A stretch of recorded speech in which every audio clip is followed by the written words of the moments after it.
ሰላም ውዴ ስለ ህይወት ቤተሰቦች እንዴት ናችሁ? ዛሬም በአዲስ ሀሳብ መጥቻለሁ። ከዛ በፊት ግን እያበረታታችሁኝ ላላችሁ ሰዎች እጅግ በጣም የላቀ ምስጋናዬን ልገልጽላችሁ እወዳለሁ። ያው የዛሬው ርዕሴ ምንድነው? ራስን መስሎ ስለመኖር በሚል ሀሳብ ነው ላወራችሁ የፈለኩት። ሰው ራሱን መስሎ መኖር አለበት ብዬ አምናለሁ እኔ። ሁሉም ሰው የሚያልፍበት ህይወት ፓዝ በጣም ይለያያል። መለየትም ስላለበት ነው የተለያዩ ማለት ነው። ምክንያቱም አንዱ ያለፈበትን የህይወት መንገድ ለሌላው እንዲያልፍበት ቢሰጠው ችሎ ላይ ያልፈው ይችላል። መጀመሪያ የሚሱ አልነበረም ማለት ነው። ስለዚህ እያለፍንበት ያለውን የህይወት መንገድ አሚን ብለን መቀበል አለብን። ራሳችንን ከሌሎች ጋር ኮምፔር ማድረግ የማይሆን ድምዳሜ ውስጥ ነው የሚከተን።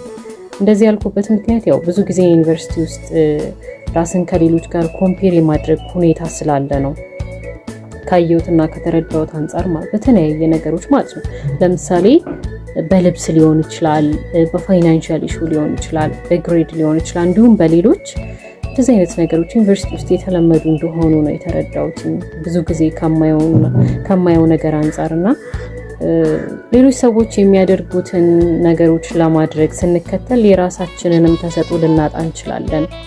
እንዲሁም ደግሞ ሳናቀውና ሳናስበው ሳይኮሎጂካሊም ሆነ ሞራሊ ራሳችንን ልንጎዳ እንችላለን። በምንም ነገሮች ውስጥ አቺቭ የማድረግ አቅማችን እየደከመ ይሄዳል። ከዛ ምን ይሆናል ማለት ነው? ተስፋ ወደ መቁረጥ ይሆናል ጉዟችን ማለት ነው። እና በተጨማሪም ደግሞ ስሜቶቻችንን ኮንትሮል ማድረግ እንጀምር። ኮንትሮል ማድረግ መቻል አለብን። ያለበለዚያ ሁልጊዜ በሰዎች መመራት፣ በሰዎች መነዳት ይሆናል ጉዟችን ማለት ነው። ሌላ ደግሞ ምንድነው ልላችሁ የፈለኩት ዛሬን እንዳንኖር የሚያደርጉን ብዙ ነገሮች አሉ። ከነዛ መሃል አንዱ ምን እንደሆነ ታውቃላችሁ? ያለፉት ስህተቶቻችን ናቸው። ባለፈ ክረምት ቤት አይሰራም አይደለም የሚባለው። ስለዚህ ያለፉት ስህተቶቻችንን እንደ መማሪያ ወስደን አሁን ላይ ስላለንበት ህይወት ማሰብ እንጀምር። ምን ማድረግ እንዳለብን እናስብ። ትላንትና በሰራነው ስህተት ዛሬ ላይ መብሰልሰል ለነገ ምንም አይነት አስተዋጽኦ የለውም። ጥቅም ያለው ምንድነው? የትላንትና ስህተታችንን ዛሬ ላይ ለመለወጥ፣ ዛሬ ላይ ለማረም ባለሙሉ ተስፋ ሆነን መጀመር ነው። የማይለወጥ ነገር የለም ባይዘው፣ ምክንያቱም ሁሉም ባለበት ስለማይቀጥል ማለት ነው።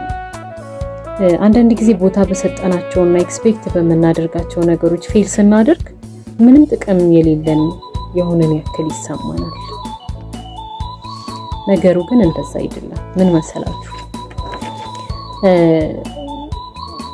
ከኛ ጎን ሆነው በእኛ ተስፋ የሚያደርጉ ከኛ ብዙ ነገር ኤክስፔክት የሚያደርጉ ከልጅነት እስከ እውቀት ድረስ ለኛ ብለው እድሜያቸውን በልፋት የጨረሱ ቤተሰቦቻችን አሉ። የሌላ ሰው ተስፋ መሆን እጅግ በጣም ከባድ ኃላፊነት ነው በእውነት።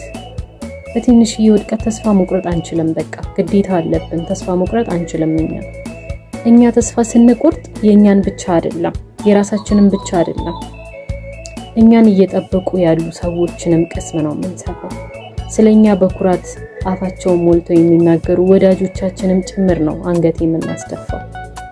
ስለዚህ በየትኛውም ውድቀት ውስጥ ብንሆን እጅ መስጠት የለብንም። አፈር ልሰን ነው መነሳት ያለብን። ለውጦቻችንን ውድቅ ለማድረግ ከሌሎች የሚመጡ የዘቀጡ ሐሳቦች አሉ፣ ወደኛ የሚመጡ ማለት ነው። እኛ ጥሩ ምክር የሚመስሉ እነዛን ሐሳቦች ኢግኖር ማድረግ መቻል አለብን። ለኛ አስበውልን የሚመስሉ ብዙ እኛን የሚጎዱ ምክሮች አሉ ከሌሎች ሰዎች የሚመጡ። ኢግኖር ማድረግ መቻል አለብን። እያንዳንዱን የምንሰማቸውን ነገሮች ማስተዋል አለብን። በማስተዋል ማዳመጥ አለብን። የምናደርጋቸውን ነገሮች በማስተዋል ማድረግ መቻል አለብን። ስለዚህ አዳዲስ ሐሳቦችን ወደ አእምሮአችን ለመሳብ የለውጥ መስኮቶችን መክፈት መቻል አለብን። ልክ ለብዙ ጊዜ የተዘጋ ቤት መስኮቱ ሲከፈት አዲስ አየር ሲገባ ጠረኑ እንደሚቀየር ማለት ነው። ኔጌቲቭ አይዲያዎችን ኢግኖር አድርገን ፖዚቲቭ ነገሮችን ኤክስፒሪየንስ ማድረግ መልመድ አለብን። ያለበለዚያ ምን ይሆናል? መንጋቱን ላለማየት ሁሌ መተኛት እንመኛለን ማለት ነው። ምን ማለት ነው? ባለፉት ስህተቶቻችን አእምሮአችን ስለደከመ ዳግም ላለማሰብ መተኛትን ብቻ እንመርጣለን። አልፏል እንኳንም ሆነ በቃ እንኳንም ማረባቸው ነው የሚገባው። መጸጸታችን ትክክል ነው፣ ግን ደግሞ ሁሌ በዛ ጸጸት ውስጥ መኖር ደግሞ ትክክል አይደለም።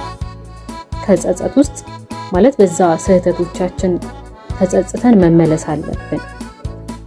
ግን ደግሞ እነሱን እያስታወስን ልንደክምባቸው ሳይሆን የሚገባው ልንማርባቸው ነው የሚገባው። ዛሬ ላይ ላለንበት ህይወት ትምህርት ልንወስድባቸው ነው የሚገባው። ስለዚህ ባለፈው ታሪካችን መዳከም ይብቃል። የዛሬው ፕሮግራማችን ይህንን ይመስላል። በሌላ ፕሮግራም እስከምንገናኝ ድረስ ቸር ጊዜ ለእናንተ ተመኘው። ሼር፣ ላይክ፣ ሰብስክራይብ ማድረግ እንዳይረሳ።